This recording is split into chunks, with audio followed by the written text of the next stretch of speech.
2025 was a fairly disappointing year here in the DC metro area real estate market. However, now that we've turned the corner to 2026, what can we expect going forward? I have all the data that you need in my January real estate market update. Coming up next.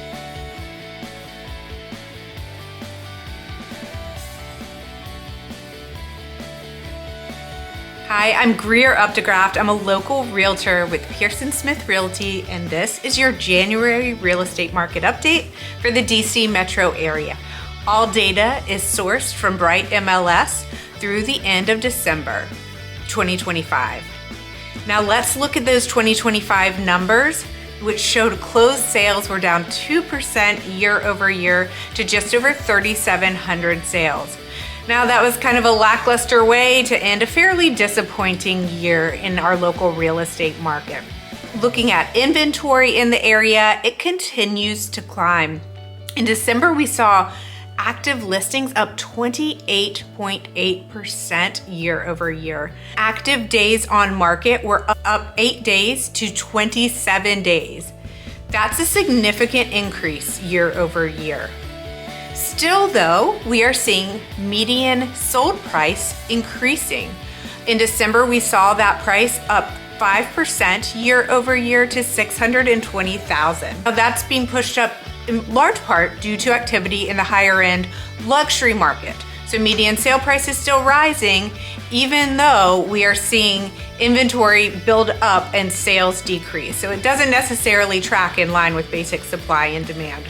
Now, what can we expect going into 2026? Well, lower interest rates and higher inventory have already gotten the market going this spring. So far, I've already seen some competitive offer situations with my buyer clients where multiple offers have been received and prices escalate above list price. However, those are most likely for homes that have been recently renovated and are priced competitively, meaning at or ideally just below market value. So that's a good thing for sellers to keep in mind as you're thinking about listing. You definitely want to put the effort and the work in ahead of putting your home on the market. Still though, affordability is a large concern in our area. This affects many buyers who would like to be buying a home, but the affordability keeps them out of the market. We expect to continue to see economic uncertainty for at least the first half of 2026. That, of course, will impact buyer demand in our area. So there's a lot to keep an eye on as we move into the year. And next month, when I have January data, and we'll certainly dive in and see what's happening in the first month of the early spring market. But for now, it seems that activity is up. There's a lot of optimism in the market. Buyers have pent-up demand left over from last fall when they were really on the sidelines during that government shutdown and the slower time of the year. Mortgage rates are a huge factor. It was very encouraging to see them dip in the first couple weeks of the new year, and that certainly brought some buyers off the sideline.